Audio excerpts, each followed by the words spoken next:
Good evening. My name is Jessica Doty and I will be presenting the Thinking Critically Case 2.1 titled Marriott Wi-Fi as a Service or Revenue Stream. This can be found beginning on page 39 in Chapter 2.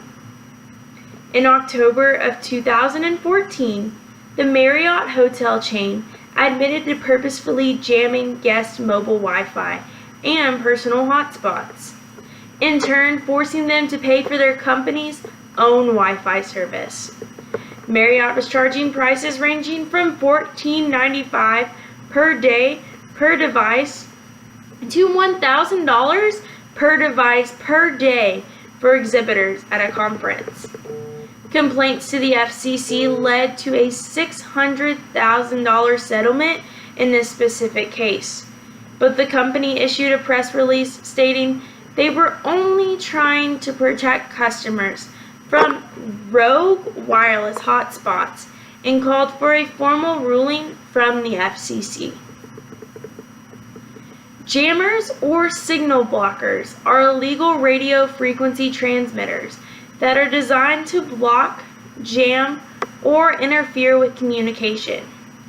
These jammers can block all connection by emitting radio frequency waves that prevent the targeted device from establishing or maintaining a connection. These jammers can prevent you and others from completing 911 and other emergency calls.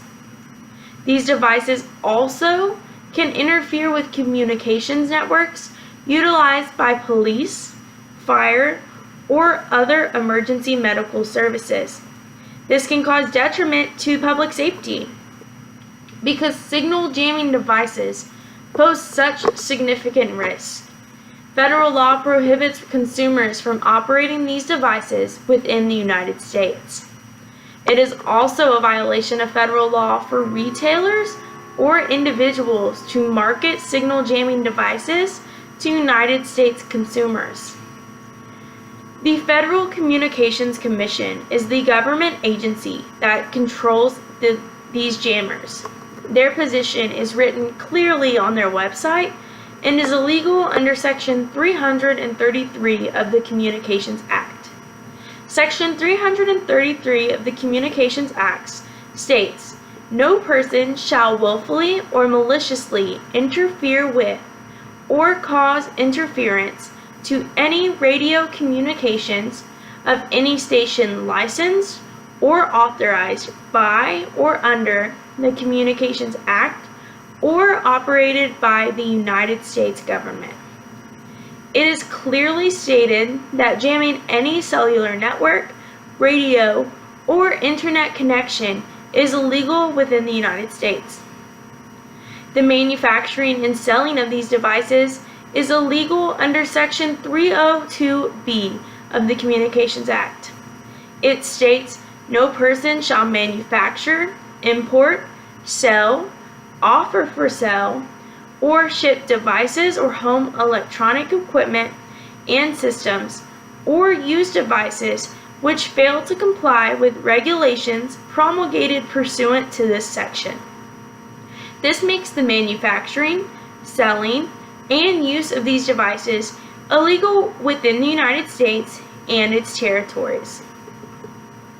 However, hotels and convention centers have a different stance on jamming. Their take is that personal Wi-Fi spots pose as a security risk and put a huge drain on system performance of the network, as multiple access points will overwhelm the Wi-Fi system. My personal opinion is that consumers that have personal hotspots, they are sometimes called MiFi, they are personal.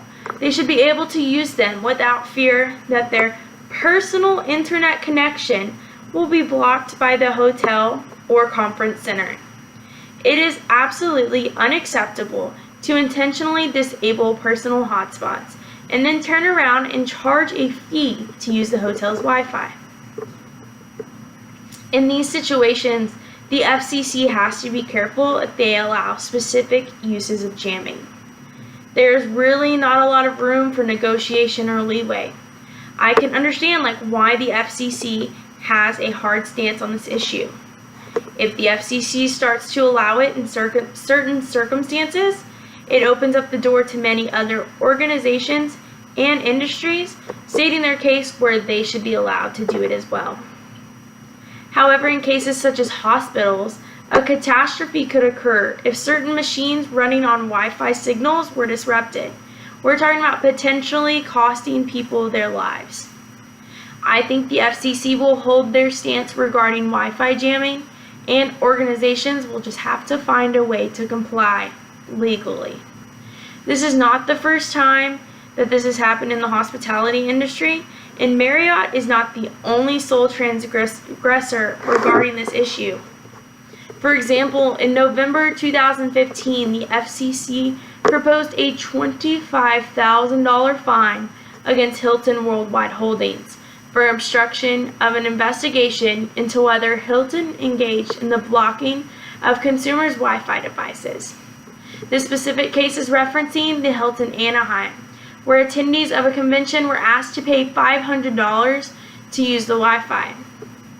Within the same notice, the FCC proposed a $750,000 fine against MC Dean for allegedly blocking Wi-Fi hotspots at the Baltimore Convention Center. If the fees were not so exorbitant, it would be much easier for people to swallow and would not cause as much anger. I do not think that the FCC is being too extreme regarding this situation. Like I stated above, the FCC has to be careful. They have to watch their back. You can't allow it for one person, one organization, and one industry without everyone coming forth saying they should be allowed as well. We live in a country with free speech, and blocking access in any manner could be conceived as censorship. So I'm on board with the FCC's stance on this and believe companies will just need to adjust how their systems operate or lower their fees. A situation companies run into is they must be able to balance the obligation to shareholders to make money against the obligation to provide great customer service. This is a delicate balance that all companies have to consider daily. Without great customer service, you might not have any customers and thus not make any money. You need to search to find that price point where people will not find it so much of an issue. I just truly think the issue of extra fees always causes problems. When I go to a hotel that states $100 a night per room, and then I walk out paying $130 after taxes and fees, that is a huge difference to me. But if the price was quoted as $130 with zero taxes and fees up front, I believe the consumer would be happier with that.